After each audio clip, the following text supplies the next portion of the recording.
नमस्ते दोस्तों, मैं आशीष। मैं बिहार के एक छोटे से गांव से हूं। अभी मैं फ़िलहाल हसनपुर विधानसभा क्षेत्र के अंतर्गत सखवा गांव में हूं।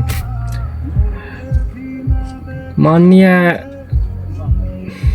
मुख्यमंत्री नीतीश कुमार एवं प्रधानमंत्री नरेंद्र मोदी और गृह मंत्री अमित शाह के द्वारा बताया जाता है कि आज से 20 साल पहले जंगल राज था बिहार में, और हम अभी 20 साल के हो चुके हैं। बताइए, आज मैं 20 साल का हो चुका हूँ, फिर भी उन बीते 20 साल पहले जो बीत रहे थे उन बातों को लेकर आज भी चुनाव लड़ा जाता है हमारे बिहार में। डेवलपमेंट के नाम पर सड़कें बना के बोल रहे हैं हम सड़कें बनाए हैं, पुल बना के बोल रहे हैं पुल बनाए। ये अच्छी बात है कि वो सड़क बनाए, अच्छी सड़क बनाए, अच्छी पुल बनाए। हर सरकार में सड़क और पुल बनते ही रहते हैं, और फिलहाल तो ऐसा है कि सड़क बना और उधर फिर से सड़क को रिपेयर करने का भी टेंडर पास हो जाता है। सड़क बनने के साथ ही पुल बना, पुल फिर से मरम्मत करने का टेंडर निकल आता है बनने के साथ साथ ही।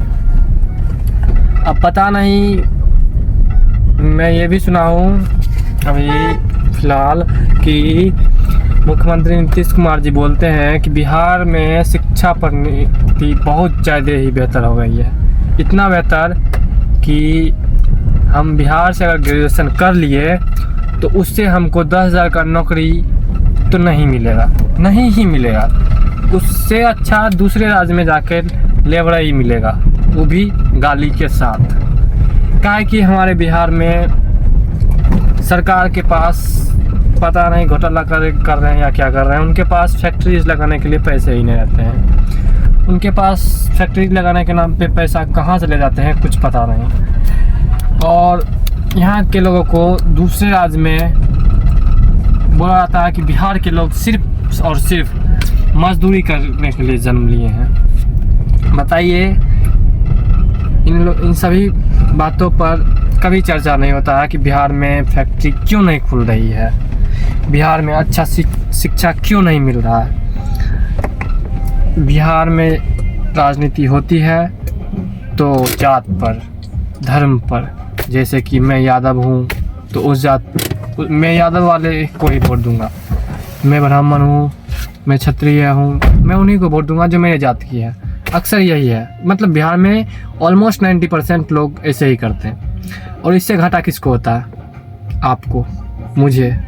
क्योंकि जो भी जात का हो आपको लूटेगा ही जब तक आप उन पर अपना हक जताएंगे नहीं। क्योंकि ये भूल जाते हैं वोट लेने के बाद कि मैं किस लिए चुना गया हूँ। इसलिए आप लोग उनको याद दिलाया कीजिए कि तुम मेरे नौकर हो, मेरे पैसे से खा रहे हो, तुमको करना पड़ेगा। नहीं करेगा, जब आपको जहाँ पकड़ाए वहाँ उसको पकड़ के बांध के पूछिए, बांध के कुछ भी कीजिए, पर उससे पूछिए कि क्यों नहीं है तुम काम कर रहे हो, तुमको हम किस लिए चुने हैं। फ़िलहाल तो मैं अभी, ये सच बात है कि सुना था ऐसे रात को सुनसान में पहले चल नहीं सकते हैं, शाम को 6 बजे के बाद। फ़िलहाल तो मैं चल रहा हूँ अभी, और 20 साल पहले चल पाते थे नहीं चल पाते थे ये तो मैं देखने के लिए था ही नहीं। इसलिए उस पर कोई टिप्पणी अभी ना किया जाए ही तो बेहतर रहेगा। बिहार की राजनीति, मैं यही चाहता हूँ बिहार की राजनीति हो तो यही हो पे हो कि सबसे पहले रोज़गार हो, सबसे पहले रोज़गार रहेगा तो शिक्षा होगा। शिक्षा, अगर मेरे पास खाने के लिए पैसा नहीं रहेगा तो हम शिक्षा नहीं ले पाएंगे। आप लोग समझिए, बिहार में स्वराज होना चाहिए कि मेरे बिहार में फैक्ट्री हो जहां मैं बिहारी काम करूं। अगर ऐसा नहीं होगा तो हम लोगों को आए दिन दूसरे राज्य में काम करने के लिए जाना ही पड़ेगा। क्योंकि हमारे बाप दादा जीवन भर हमको कमा के नहीं देंगे, और दूर कमाएंगे तो उससे हमारी पूर्तियाँ नहीं होंगी। क्यों नहीं होगी? क्योंकि बाहर में अभी किसी भी राज्य में जाइए, आपको लेबर में कितना 300 दिहाड़ी देगा, वहाँ का रूम रेंट 10,000 रूम रेंट, जिसमें आप 4 आदमी 5 आदमी रहिएगा मुश्किल से। अब 300 कमाने वाला आदमी मंथली मान लीजिए 2,000 रूम रेंट डाल दिया, 3,000 का खाना खाएगा ही नहीं, खाएगा तो वो जिंदा ही नहीं रहेगा। तो बताइए 5,000 10,000 15,000 कमाने वाला 5,000 ऐसे ही। अगर वही 10,000 हमारे राज्य में कोई फैक्ट्री खुले, 10,000 अगर मिले तो कम से कम इतना तो होगा कि अभी काम किए, शाम को अपने बाल बच्चा बीवी के साथ घर पे आराम से सुख शांति से रह गए। इसलिए इस साल आप लोग वोट करें तो जो भी विधायक हो, जो भी विधायक वो आए, जब तक वो भाषण नहीं दे, विधायक का काम क्या है उनसे वो पूछिए कि एक विधायक के अंदर में क्या क्या काम आता है, मतलब वो क्या क्या कर सकते हैं। मतलब अभी ऑलमोस्ट बिहार के विधायकों को ये भी नहीं पता है कि हम विधायक तो बन गए, लेकिन अब हमारे अंदर में क्या क्या है जो हम सुधार कर सकते हैं। पता ही नहीं लगा तो करेगा क्या, और उनको पता नहीं रहता है, आपको बताया नहीं जाता है। अभी जो भी भाषण देने आते हैं यही कहते हैं, मैं गरीब घर से आया हूँ, आप मुझे वोट नहीं दीजिएगा तो किसको दीजिएगा, मैं आपके लिए ये किया हूँ। अरे भाई, समय के साथ सब हल्का हल्का सब कर लेता है, वो हल्का नहीं चाहिए, क्योंकि हल्का के लिए हम लोग टैक्स नहीं देते हैं। हम लोग पे करते हैं लग्जरी जितना होता है, हम अपने कमाई का 40% टैक्स में आँख मूंद के झोंकते हैं। 40% में कम बोल रहा हूँ, मतलब 40% ले ही लीजिए कि हम लोग टैक्स में पे ही करते हैं, चाहे जैसे भी थी। घूम फिर के 100 रुपया में 40 रुपया सरकार के जेब में जा रहा है। अगर 40 रुपया सरकार के जेब में जा रहा है तो उनका दायित्व बनता है कि रोज़गार मिले, जो पढ़े लिखे नहीं हैं उनको रोज़गार मिले फैक्ट्री के द्वारा, वो भी अपने राह में। पढ़े लिखे के लिए समय से सरकारी वैकेंसियाँ मिले, ये ना कि जो भी वैकेंसियाँ निकली उनमें भी पेपर लीक। जब राज्यसभा लोकसभा की चुनाव आती है तब चुनाव के समय करवा लिए एग्ज़ाम्स और उनका पेपर लीक हो गया, चुनाव तो ख़त्म हो गया, फिर गया वो तेल लेने। ऐसा ही राजनीति होता है बिहार में। ये सब ना हो, आप लोग उनसे पूछिए, ना ही बताएं तो कूट दीजिए। सो अच्छा, अगर तुमको पता नहीं है कि एक विधायक के पास कितना पावर है, क्या करेगा, वो ये सब पूछिए उनसे। और भाषण में ये सब ना बोले तो कूट दीजिए उनको। काहे वो चुनाव लड़ रहा है, किस हक से चुनाव लड़ रहा है, जब उनको पता नहीं है कि वो कर क्या रहे।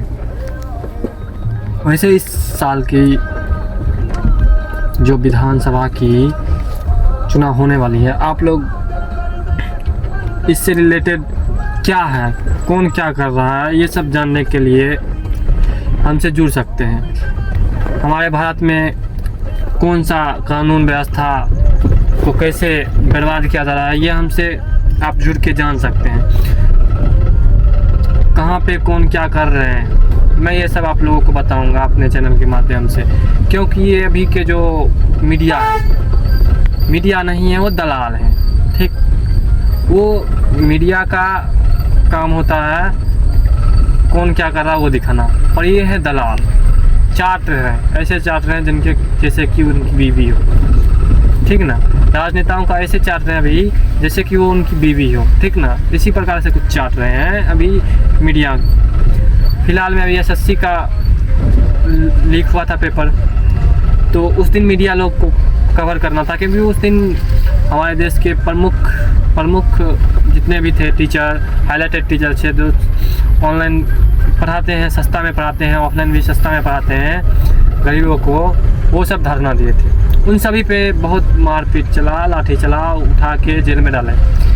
उन सभी को मीडिया नहीं दिखाएं किनको? हमारे पूजनीय महाराज प्रेमानंद महाराज को। बताइए, इतने संत आत्मा हैं, क्या बताएं उनके बारे में। मतलब मैं देखता हूँ उनको देख के मैं मांस मुर्गा ये सब खाना छोड़ चुका हूँ, क्योंकि मुझे फील होने लगा कि हाँ, जीव है, जैसा भी है भाई, उनके में आत्मा है। खाने के लिए बहुत सारे चीज़ें हैं हमारे धरती पर जिनको हम उपजा के खाते हैं। क्यों? क्योंकि उनका लाइफ ख़त्म हो चुका रहता है। अनाज का लाइफ जो होता है रोपे एक समय के बाद ख़त्म हो चुका रहता है, इसलिए वो मैं मांस मुर्गा खाना छोड़ के अनाज खाता हूँ। और वो मीडिया बताइए, उनके कारण मेरे जैसे लाखों करोड़ों बच्चे जो कि अभी के समय में एक लड़की से नहीं अनेकों लड़कियां से मतलब व्यभिचार करते रहते हैं, अनेकों लड़कियां के साथ व्यभिचार करते रहते हैं और हंसते हैं। जिनके पास कोई गर्लफ्रेंड नहीं हो उन पे हंसते हैं कि तुम तो छक्का है, इस टाइप से तुमसे कुछ नहीं होगा। बताइए उन क्या होगा? वैसे उन लोगों को सुधार रहे हैं, वैसे वैसे जो हंसते थे उन लोगों को सुधार चुके हैं प्रेमानंद महाराज।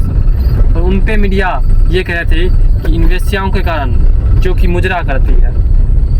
बताइए एक वक्त था राजा महाराजाओं का जब वो वेश्याओं को बुला के अपने महल में वेश्याओं को बुला के उस पे सोना का असरफियाँ बरसाते थे, फिर वो वेश्याएं नाचती थी, वो भी नग्न में नहीं बल्कि पूरे संस्कृति के साथ वस्त्र धारण करके।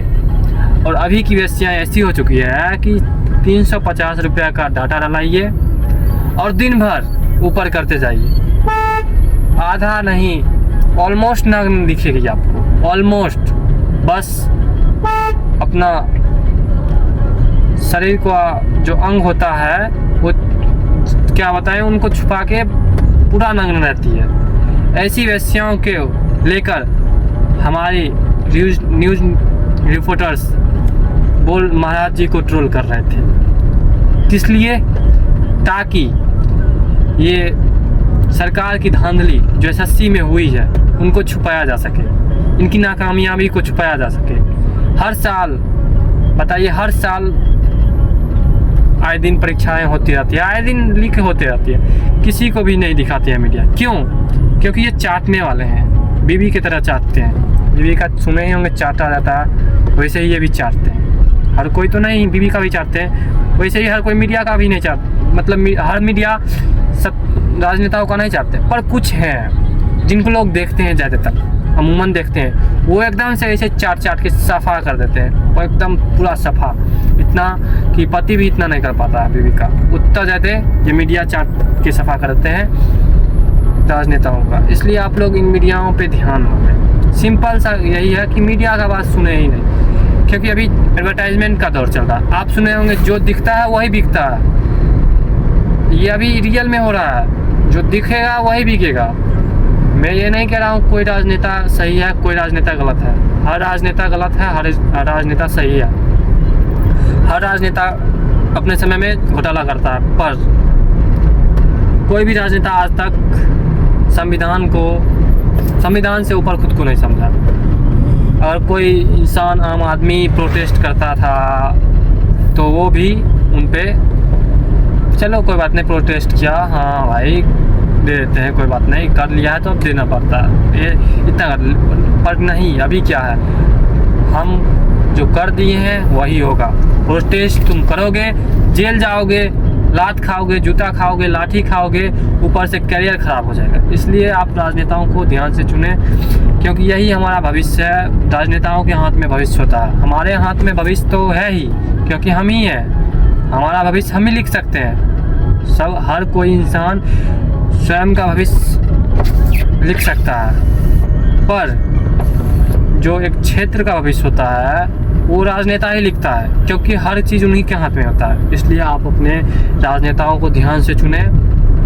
चुनाव बहुत नज़दीक है, हज़ारों तरीके से आपको लोभ देंगे, लोभ देने के बाद फिर जीतने के बाद वही धंधा होगा।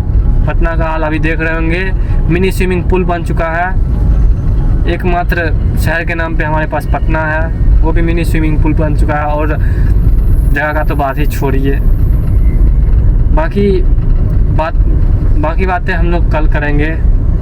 आए दिन हमारा रील्स आते रहेगा, शॉर्ट्स आते रहेगा, लॉन्ग वीडियो आते रहेंगे। आप लोग बस लगातार देखते रहिए और सपोर्ट कीजिए। धन्यवाद।